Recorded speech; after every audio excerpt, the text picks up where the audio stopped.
With the first major domino of the 2021 NASCAR silly season dropping in Brad Keselowski, I thought it'd be a good time to get my predictions for all the other dominoes that are probably about to fall in the next month or so, and that is what we're going to be doing today. Lesson from the brain, seeing the beauty through the...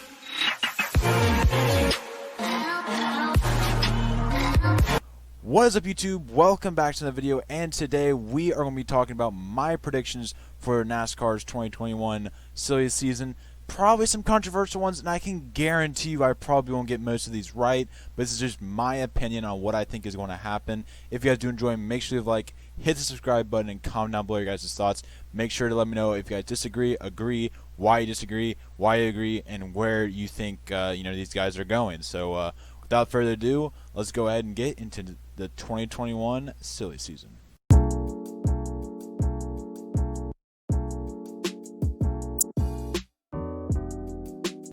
Alright, so as you can see, I got this little thingy here for you guys to see. It is obviously a tracker of all of the slots open for 2021, and basically what we're going to do is we're going to go through and fill those slots. So get ready and grab some popcorn. Let's go ahead and get into it. We're going to start with Aric Almirola. And we're starting with the people I believe are going to stay at their team. After the run that Aric Almirola has been, definitely at the beginning of the season, I could see why somebody would be skeptical of Aric Almirola not coming back to the 10. But I think after the show he's put on this summer, I don't think there should be any doubts about his future at SHR, as I see him returning to the 10. Next up is Bubba Wallace, the only other person I see staying at their team. I don't know why, I just have this gut feeling that Bubba is not going to leave the 43 team, which is great for Richard Petty Motorsports.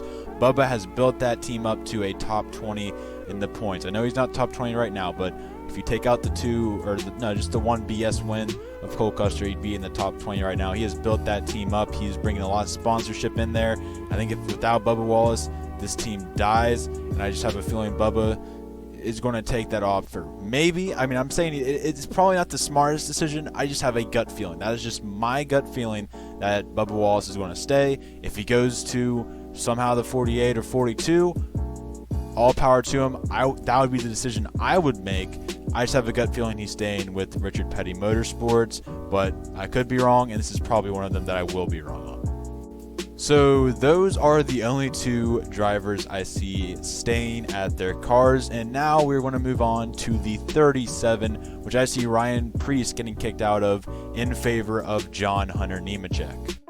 I see this playing out like Chris Buescher, as he ran in the 34, I believe, over at Front Row Racing, the same team that John Hunter Nemechek is for. I think JTG is going to give John Hunter Nemechek the promotion there. I would say that's definitely a jump up in performance after seeing how impressive the young rookie has been. Now, I'm not saying this is going to be a huge improvement, but I would say it's a pretty considerable improvement for John Hunter Nemechek, where we should see him perform as well as Ricky Stenhouse or Chris Buescher did in this equipment, and I am excited to see what he does there. I think this is a pretty solid chance. If I were to give, I'd give it about a 60-40 on the chance meter.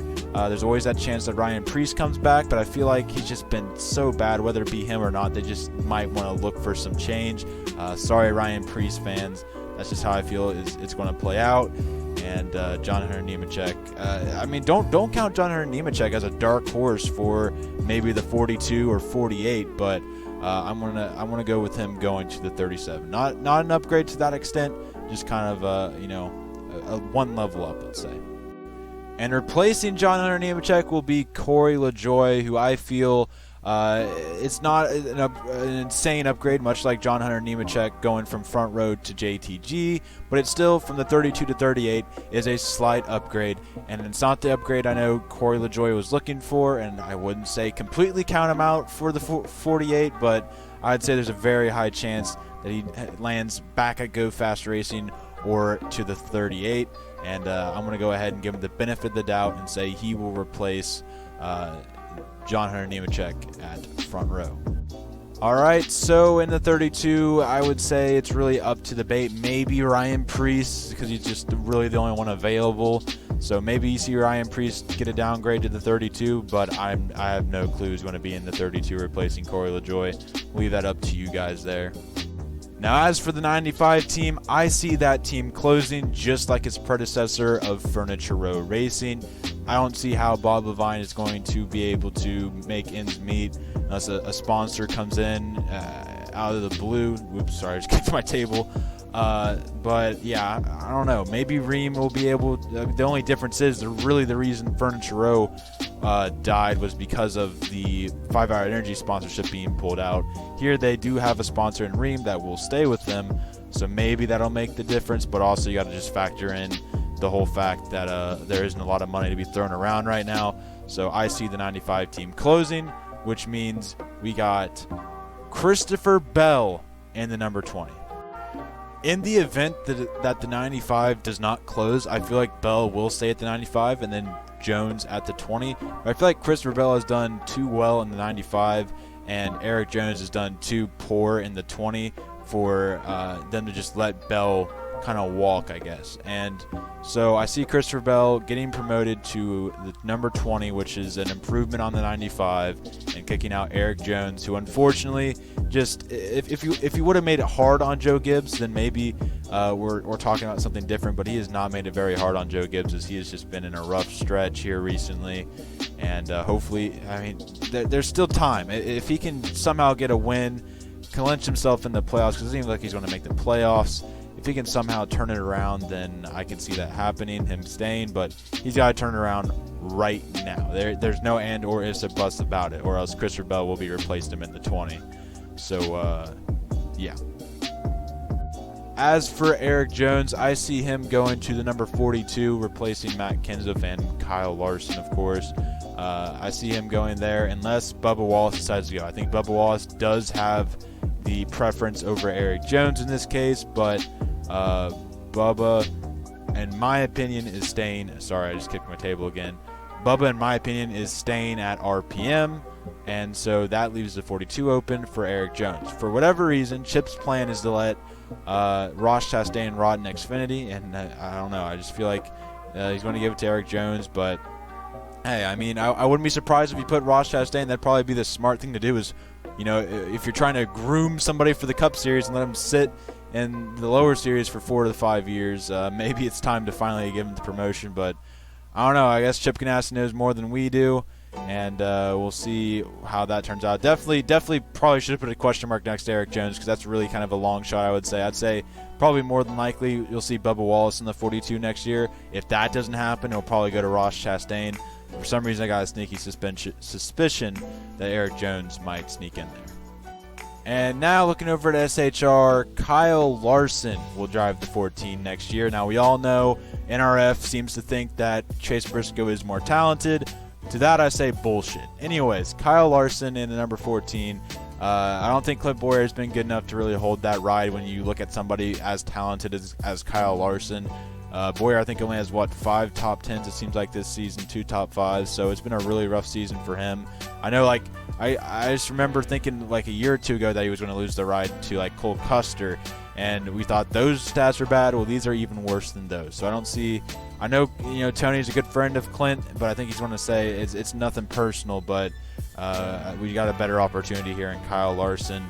Chase Briscoe, though – look for him to stay in the Xfinity Series. I'm not sure when he's going to come up, really. I don't know. Maybe he's somebody who could move into the 32. Maybe Stewart Haas gives more of an alliance to the 32 than they're already getting. Get him up to, you know, mid-tier status, and then put Chase Briscoe in there. That is a possibility. I mean, it wouldn't be out of the realm of possibility, I guess. Maybe they let him rot in Xfinity for another season.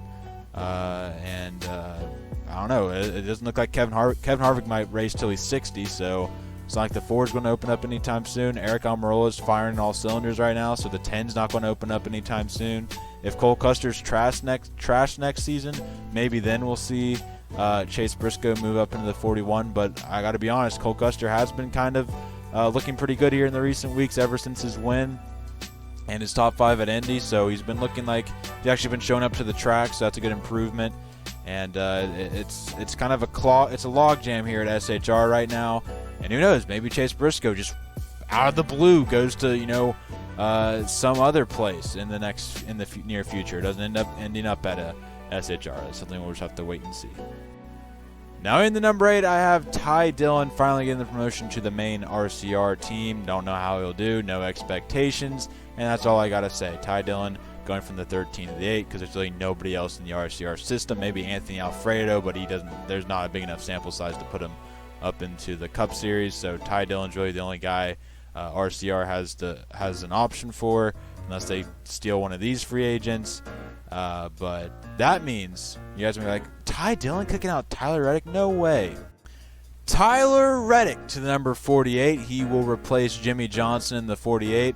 I mean, I don't know. It's kind of a long shot. You could put Ross Chastain. You could put just about anybody on this list right here. You could put any of them in that spot, and I genuinely will not be surprised. The only reason I think Tyler Reddick, just his ties to Junior Motorsports, the fact that he was somewhat in the running to be the next 48, but then he obviously left for after Noah Gragson kind of took his spot, and he went over to RCR. Maybe he's frustrated and stays at the 8, but I think when you look at this, he's probably the top candidate. Maybe Eric Jones. Like I said, anybody on this list could really. Ryan Preece, God knows.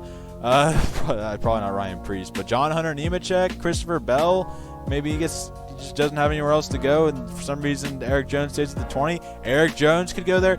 Literally anybody on this list could go there. Anybody. Clint Boyer, we haven't even mentioned Clint Boyer. I feel like he's going to go to Fox if he doesn't get the 14 ride. He wants to go back to the 14. I don't know if it'll be there for him, so I'm assuming he's going to go to Fox. God knows, maybe Hendrick decides, oh yeah, let's put him in the 48. So it's really anywhere. And also, I forgot to mention the 21 of Matt Benedetto. There is a chance that Austin Hendrick comes up and replaces him. I would literally lose all respect for Ford if that happened. Matt Benedetto is the best since Ryan Blaney. He's really on par with what Ryan Blaney did in there. I don't see any reason to put Austin Cindric, who has been good.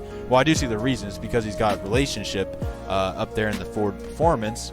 But I think it would be a real shame and a real testament to just how shitty NASCAR is right now if Matthew Benedetto were to lose his ride. And that's why I didn't put him on here, but I guess there's a legitimate threat that Austin Cindric will come up. Maybe even Chase Briscoe. Chase Briscoe got moved up. Okay, maybe that makes a little bit of sense, but I don't really see that happening. And I just hope to God that Matthew Benedetto stays. If not, maybe he goes to the 48. I think that'd be a legitimate possibility. He's definitely showcased at every level he's been in. He's showcased his talent, so maybe he'll finally get to the top of the sport at the 48. But yeah, so that is my silly season predictions. I'm sure there's going to be a lot of disagreements, but like I said, with the exception of, I feel like, Kyle Larson to the 14, with the exception of that one, and Eric Amarilla staying at the 10, all the rest of them, legitimately, you could just flip them around. You could just put them in a random generator and switch them around. It's completely random. That's why it's called silly season. It's off the walls. It's crazy. So anything can happen and anything will happen. So yeah, just don't. We'll see how accurate this is once silly season is concluded. But I hope you guys did enjoy. If you did, make sure you like, hit the subscribe button, and comment down below your guys' thoughts. Let me know what I was wrong with, what you guys think will happen. And I'm sure there are some disagreements out there. But like I said, take it with a grain of salt. I think really any of those are interchangeable. Anything can go a different way, and it's called silly season for a reason. But that's all I got for today, so I will see you guys in the next one. Peace out. Yeah, stop wasting my time.